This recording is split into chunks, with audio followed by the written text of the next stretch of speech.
에베소서 6장 16절 우리 함께 읽겠습니다. 시작. 모든 것 위에 믿음의 방패를 가지고 이로써 능히 악한 자의 모든 불화살을 소멸하고. 아멘. 자, 여러분, 16절은요 말씀 자체가 저 같은 경우에는 뭐랄까요?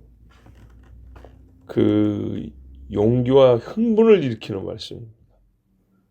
읽을 때 다윗이 쓴 시편에 여호와는 나의 반석이시오 하고 시작되는 말씀이죠. 나의 요새시오. 힘이 나죠. 그처럼 이 말씀은 막 흥분이 돼요. 뭐랄까? 이제 뭐 나올 것이 이제 막 나온 것 같아. 예. 힘이 나고 자신감이 붙게 하는 그런 말씀입니다. 그런 무기입니다. 믿음의 방패. 모든 것 위에 믿음의 방패를 가지라 했어요. 아직도 안 끝났는데. 그죠? 이제 반 왔는데 모든 것 위에. 왜 모든 것 위에일까요? 마지막이라는 의미보다는 전체를 다 커버한다는 그런 느낌이죠.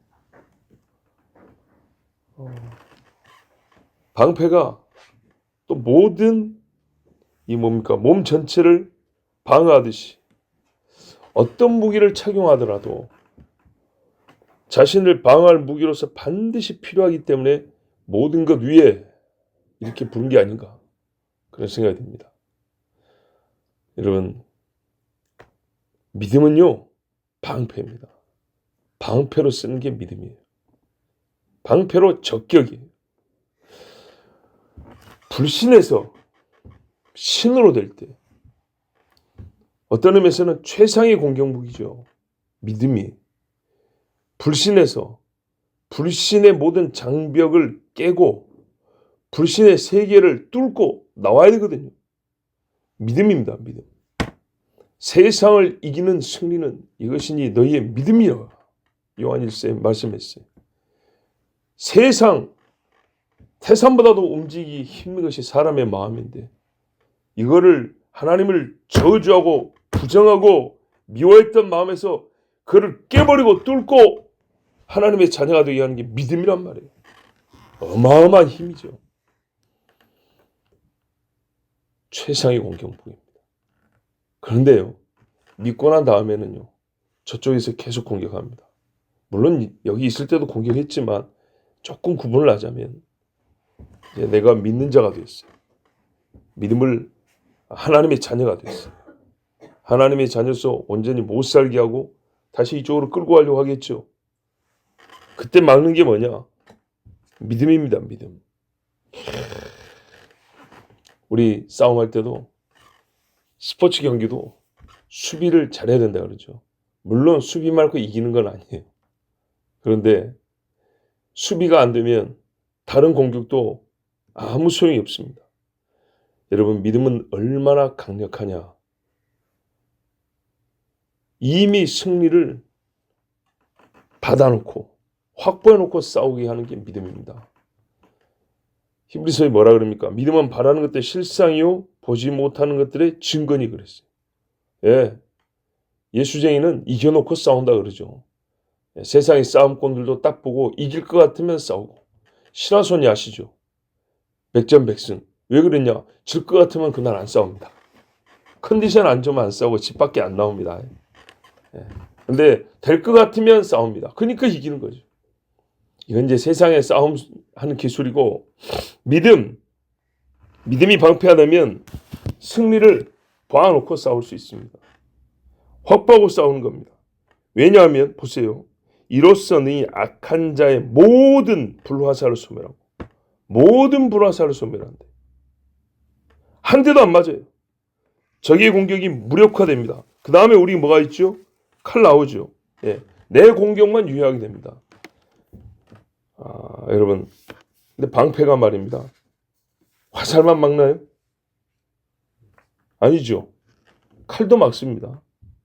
서양 사람들 칼싸움하는 거 보면 방패가 여러 가지가 있는데 요만한 방패 있어요. 요만한. 쟁반보다 작은 거. 그 둘레가. 요만큼. 머리에 투구 이렇게 쓰죠. 그리고 이렇게 창이 있죠. 모자 중에도 이렇게 동그랗게 이렇게 해시라고 이렇게 창 있는 모자 있죠. 딱 그만한 방패 있어요. 여기에 들면 요만큼 돼요. 근데 이거 갖고도 칼을 막습니다. 어쨌든 비껴나가기만 하면 되니까. 뚫리지만 하면 되니까. 그래서 요만한 거 이렇게 막으면서 이렇게 찌릅니다. 방귀가 클수록 무거우면 좀 둔해지겠죠. 더 잘 막기. 물론 많이 막을 수 있죠. 그런데 말입니다. 방패가 큰 것은 지금 여기서 말하는 것은 큰 방패인데 화살을 막습니다. 이 조그만 거는 화살 막기 어렵습니다. 그렇죠? 칼도 막고 창도 막지만 그 중에 왜 굳이 지금 화살 이야기를 했냐? 왜 그랬을까요? 칼을 안 막는다는 얘기가 아니고 창을 못 막는다는 얘기가 아니고 화살까지 막는다는 건데 왜 화살 이야기를 했을까요? 제일 막기 어렵기 때문입니다. 그런데 그 화살까지 막아야 된다는 뜻입니다. 왜 화살이 막기 어렵죠? 예? 그렇죠. 어디서 날아올지 모른다. 바꿔 말하면 안 보인다는 겁니다. 칼은 보이는 데서 휘두르죠. 그렇죠? 나나 니나 서로 마주보면서 이렇게 휘두른단 말이에요. 맞으면 죽지만 치명적이지만 일단 보입니다. 방어가 됩니다. 창도요. 멀리서 던지지만 보입니다. 그 정도는. 속도가 그렇게 빠르지는 않습니다. 화살은요. 밥 먹고 있다가 뚫립니다. 요즘식으로 말하면 옛날의 총 같은 개념이죠. 저기 안 보이는 데서 쏩니다. 내가 감지하지 못했을 때 이미 공격이 시작됐어요. 그리고 뭔가 소리가 나는데 하는 순간 방어하기 전에 뚫려버립니다. 이 화살입니다. 그래서 치명적입니다. 그죠? 안 보인다. 빠르다. 뾰족하다. 뚫고 들어가죠. 작지만 뚫리면 치명상입니다. 대비하기가 어렵다는 겁니다. 이거를 우리가 이제 영적 싸움이니까 비유를 하자면 어떤 영적인 공격에 화살로 비유할 수 있을까? 안 보인다. 속인다. 대개 이거는 유혹입니다. 유혹. 여기서는요. 얼마나 큰지 잘 안 보입니다. 여기서는 죄가 아니게 보입니다. 그 안에 거짓말도 들어있습니다. 꽤나 좋은 일인 것처럼 시작합니다. 아니면 매우 작고 사소한 일인 것처럼 그렇게 말하고 시작합니다. 막상 가봤더니 음행하는 장소더라. 막상 가봤더니 강도짓하는 거더라. 빠져나오려 했는데 늦었더라. 내 힘으로 못 나오겠더라. 예. 잠이 안 온다 해서 또 통증이 있다 해서 약이라고 해서 먹었는데 몰랐죠. 마약이더라. 입 한 번 댔더니 못 나오겠더라. 또는 사람들이 막고 있어서 도박장에 들어가서 나가려 했더니 완력을 써서 못 나가겠더라. 한 번 잃고 나니까 돈 생각나서 못 나가겠더라. 유혹들입니다. 근데 거의 다 불화살이라고 그랬죠. 뚫고 들어왔는데 거기 치명적인 상처에다 불을 질러버렸어요. 화상까지. 죽지 않더라도 재생이 안 되죠. 엄청난 위험이 따릅니다. 이게 불화살입니다. 눈앞에 오기 전까지는 정체를 밝히기 어려운 유혹 또는 미혹들입니다. 설마 했는데 가까이 가서 보니까 마귀더라. 시간이 한참 지나서 줄 거 다 주고 봤더니 광명의 천사로 가장한 사탄의 새끼더라. 도망가기 어렵습니다. 살을 찢고 뼈를 뚫고 들어오는데 화살도요. 요만한 게 있습니까? 이렇게 큰 것들이 있습니다. 대궁들. 맞는 순간 몸이 이렇게 날아가 버립니다. 계속 화살이 날고 있는 중에 맛있게 뚫고 뿡 날아갑니다. 벽에 박아버립니다. 회복이 불가능하고 죽습니다. 빨리 죽어요. 화살에 한번 제대로 뚫리면 빨리 죽는다고요. 그래서 방패는 늘 적의 공격이 또는 무기가 가격하지 않을 때에도 군사의 앞에 놓여 있어야 합니다. 이렇게 세워놓고 있어야 된다는 거죠. 그리고 그 두께와 강함이 충분해야 합니다. 믿음이요, 두꺼워야 돼요. 얍실얍실 비닐 같은 믿음은요, 시끄럽기만 해. 바람에 펄럭이는 시끄럽기만 하고 나뭇가지 하나도 스쳐지나면 찢어져 버려요. 그래서 늘 하는 게 우리가 믿음이 좀 큽시다. 이 조그만데 이게 돌부리 하나 못 넘어가지고 상처니 시험 들었니 이런 소리 하지 말고 있는 듯 없는 듯 넘어갈 수 있도록 커야 한다고. 바퀴가 커야 한다고요. 균형 잡혀야 한다고요. 방패가 어느 한쪽에 구멍이 나 있거나 거기로 안 들어올 것 같죠? 꼭 거기로 들어옵니다. 오말타는 명중이라고.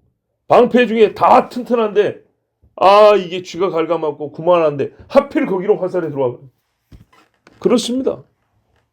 저 성벽을 지키는 사람들도 구멍 요만한 거 내놓고 위에서 화살 쏘고 위에서 막 물 붓고 하는데 아래서 쏜 화살이 그쪽으로 들어온다니까요. 두꺼워야 되고 충분히 몸을 막을 수 있도록 커야 돼요. 아까 그리고 이제 우리 형제가 말한 것처럼 화살이요, 전면에서만 오는 게 아닙니다. 그렇죠? 전면 또는 정면에서만 오는 게 아닙니다. 이게 위에서 이렇게 꽂혀 내립니다. 옆으로 돌아오기도 합니다. 우리나라 편정 같은 화살 조그만 거 있어요. 대살 안에다 넣어가지고 이렇게 쏘는 거. 화살이요, 약간 비틀면 이렇게 휘어갑니다. 그런 것도 있어요.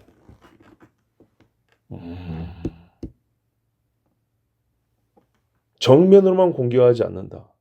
마귀는. 그리고 마귀는 전체적으로 보면 안 쉬어요. 근데 전략적으로 쉬어요. 왜요? 우리를 방심하게 하고 나태하게 하려고. 잠자게 하려고. 우리 이제 싸움 그만뒀어. 이런 식으로 착각하게 만듭니다. 그때 방패 치워버리면 죽습니다. 소위 기습 공격이라는 게 있죠. 전면전만 하는 게 아니고 게릴라전이라는 게 있어요. 항상 믿음은 세워놓고 있어야 합니다. 어떤 일이 있어도. 그리고 이게 살짝 눕혀지는 그때를 노린단 말이에요. 우리 주님 말씀했어요. 쉬지 말고 기도하라. 믿음을 보겠느냐? 그렇죠? 항상 기도가 있어야 돼요. 또 우리 사람이 말입니다. 몇 번 이겨내면 이제 기분 좋은 자신감을 넘어서 쓸모없는 자신감을 가집니다. 당연히 응당 또 이기겠지. 이런 자신감. 바로 그럴 때 불화살이 뚫리는 겁니다. 유명한 저희 같은 목사들 중에 또 옛날에 은사가 충만했던 사람들 중에 시간이 갈수록 말이 자신감을 넘어 건방져지는 경우가 있어요. 마치 자기가 하나님 것처럼 내가 한마디면 이렇게 나오죠. 그러다가 팍 넘어가죠. 끝까지 하나님 앞에 겸손하고 믿음이란 절대 의존인데 하나님께 의존하는 것인데 이미 이제 받아놓은 거 쓰기만 하면 되는 것처럼 내가 말 한마디면 그러다 뒤에 가보니까 구린 게 너무 많아요. 네? 과거에 회개한 죄가 아니라 신종 범죄가 너무 많아요. 그래서 집니다. 우리의 약점을 스스로 노출시키는 그런 게 한편 자신감이기도 합니다. 조심해야 합니다. 그래서 선줄로 생각하는 자는 넘어질까 조심하라. 마귀도요, 명사수입니다. 어디다 꽂아야 될지 압니다. 틈만 보이면 정확히 거기다 꽂아야 됩니다. 정말로. 마귀가 사람에게 죄를 짓게 하고자 할 때에 얼마나 정확히 찔러서 타이밍 잘 잡아서 찔러대는가 한번 보세요. 부인할 사람이 누가 있어요? 내가 넘어졌다 할 때 나는 알아요. 나는 살짝 방심했고 조금 느슨해졌는데 마귀는 매우 강력하고 뾰족한 화살을 순식간에 쏘았다는 거 알아요. 절대 믿음은 내려놓으면 안 됩니다. 사람들이 마귀의 시험에 패했다고 말할 때 똑같이 하는 말이 뭐냐면 내 믿음이 약해졌다 그럽니다. 같이 일어나는 일입니다. 믿음을 잃었다. 믿음이 떨어졌다. 이렇게 자기 자신을 평하고 판단합니다. 그러면서 함께 뭐예요? 죄를 지었다. 이렇게 말합니다. 믿음, 하나님의 존재, 성경은 그가 계신 것과 그랬어요. 그래서 믿음, 사랑, 소망 중에 제일은 사랑이지만 논리적 순서는 믿음이 먼저라고 그랬어요. 그가 있어야, 계신 줄 믿어야 사랑을 하고 소망을 가지죠. 그 다음에 그분이 하신 모든 일, 성경의 창조부터 마지막 심판까지, 그리고 그 과정의 모든 일을 하나님이 다 주관하고 다스린다는 철저한 믿음. 새하늘과 새 땅을 새롭게 하신다. 믿음. 그런데요, 아까 뭐라 했습니까? 요한일서 보면 예수께서 너희가 세상을 이기는 것은 믿음인데 예수께서 하나님의 아들이심을 믿는 자가 아니면 세상을 이기는 자가 누구냐 그랬어요. 그래서 도대체 그 믿음력이 뭐냐 할 때 예수 믿는 믿음 말하는 거예요. 한마디로 예수 믿는 믿음. 이 땅에 계신 하나님의 아들이요, 대속의 죽음이요, 부활 승천 재림까지. 어제 제가 하도 화가 나서 말씀드렸던가, 어젠가 그젠가, 성시교독에 십자가에서 은혜는 뽑아먹을 대로 다 뽑아먹으려는 그런 잘못된 정신을 갖고 또 옛날부터 말씀드렸죠. 부활에 관한 성시교독이 없어요. 부활에 관한, 아니다, 뭐지? 승천에 관한 게 없다고요. 승천까지가 성육신의 완성인데 이 땅에 육신으로 하신 일의 완성, 마지막이 승천인데 승천이 없어요. 다시 오시라는 약속이 그렇게 많은데 십자가 지러 가면서도 한 설교가 제일 긴 게 다시 온다는 얘기인데 재림에 관한 성시교독이 없어요. 이거는 이 사람들의 믿음을 얘기하는 거예요. 믿고 싶은 걸 얘기하는 거예요. 그 뒷부분은 믿고 싶지 않다는 거죠. 근데 십자가가 절정이긴 하고 중요하긴 한데 십자가에 관계된 설교는, 아니 성시교독은 사순절에, 종려주일에, 고난주일에 얼마나 많은가. 근데 왜 승천이 하나도 없고 창조가 하나도 없고 재림이 하나도 없냐고. 여기로 파고듭니다. 보십시오. 예수 그렇게 해서 올라가시고 다시 오신다가 없는 믿음이 예수님에 대한 온전한 믿음입니까? 아니죠. 벌써 뚫렸다고요. 많이 뚫렸어요. 그러니까 주님 다시 오신다는 얘기만 해도 이단 취급을 하는 겁니다. 예수님에 대한 믿음이 없단 말이에요. 항상 말이죠. 예수를 처음 볼 때 십자가부터 본다고요. 십자가 봤으면 말씀으로 창조하셨다 할 때 말씀이 하나님과 함께 계셨으니, 아, 하나님의 모든 말씀은 창조, 다시 오신다, 심판과 재림, 십자가부터 시작해서 양쪽으로 쫙 펼쳐져야 되는데 이게 여기 머물러 있다. 여기 양쪽은 다 뚫려요. 진화론 얘기도 뚫리고 유신진화론 얘기도 뚫리고, 예? 철학자들 얘기 다 뚫리고, 다시 오신다는 게 어딨어? 인간이 신이 되고 깨달으면 되고 내 안에 신이 있고 별소리 다 뚫리고. 보세요. 예수 믿는 믿음이 뭐냐고요. 그래서 요한일서에 뭐랍니까? 적그리스도의 영, 적그리스도는 사람이지만 그의 영이 이미 활동하는데 대표적인 그 영의 미혹의 말이 뭐냐? 하나님의 아들이 육신으로 오심을 부인한다고 그랬어요. 왜 와야 되는지, 왔다는 게 무슨 의미인지, 와서 무슨 일을 했는지. 육신으로 와야 또 그 육신이 다시 오실 거 아닙니까? 그리고 우리의 육신의 부활도 거기에 보증이 있는 거 아닙니까? 그러니까 이게 싹 부정되는 거예요. 감각적으로, 아니 감성적으로 십자가를 보고 그냥 울기만 하고 예수 믿음이 없어요. 그러니까 여기저기 뚫립니다. 천국과 지옥도 없어요. 여러분, 믿음을 가져야 돼요. 믿음. 예수 그리스도에 대한 믿음. 성경이 말하는 예수님에 대한 모든 믿음. 하나님의 아들이심을 믿으라. 예? 헬라 사람들에게는 어리석게 보이는 거예요. 유대인에게는 거리끼는 거예요. 그리고 이 믿음을 더 크게 해야 됩니다. 크게 하는 방법이 뭡니까? 성경이 가르쳐주는 바.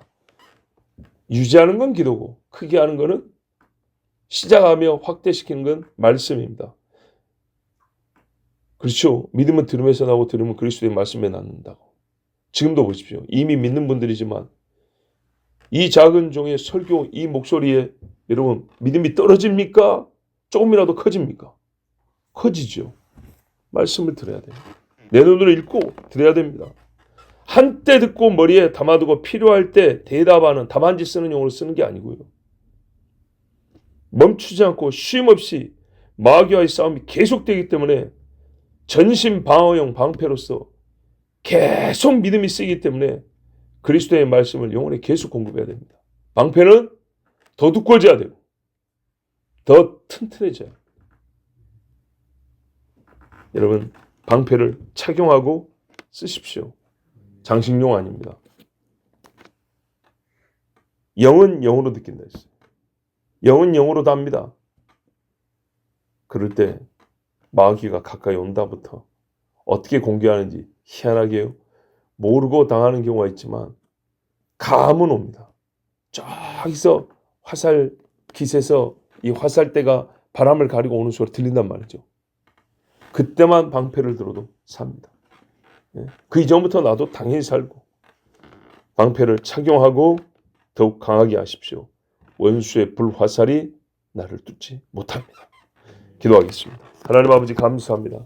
오늘도 주께서 사랑하는 자녀들을 부르셨습니다. 믿음을 가지게 하시고 믿음을 쓰게 하셔서 오늘도 기도하게 하셨습니다. 아버지 하나님 세상을 이기는 것이 있다고 하는데 돈도 아니요 전기도 아니요 기름도 아니요 기계도 아니요 사람의 지식도 아니요 믿음이라 했습니다. 예수께서 하나님의 아들이심을 믿는 믿음이 세상을 이긴다 했으니 맞습니다. 수많은 순교자는 세상의 저서가 아니고 세상이 그의 속에 있는 것을 뚫지 못했기 때문에 그의 목숨을 빼앗은 것입니다. 그들은 이기고 죽었습니다. 그래서 영원한 생명을 얻었습니다. 주님, 우리에게도 믿음을 더하여 주셔서 원수의 불화살 다 막게 하여 주시옵소서. 우리가 주님 앞에 갈 때까지 우리 영혼의 안전을 담보하는 것은 믿음입니다. 주여 우리에게 믿음을 더하여 주시옵소서. 예수 그리스도의 이름으로 기도하옵나이다. 아멘.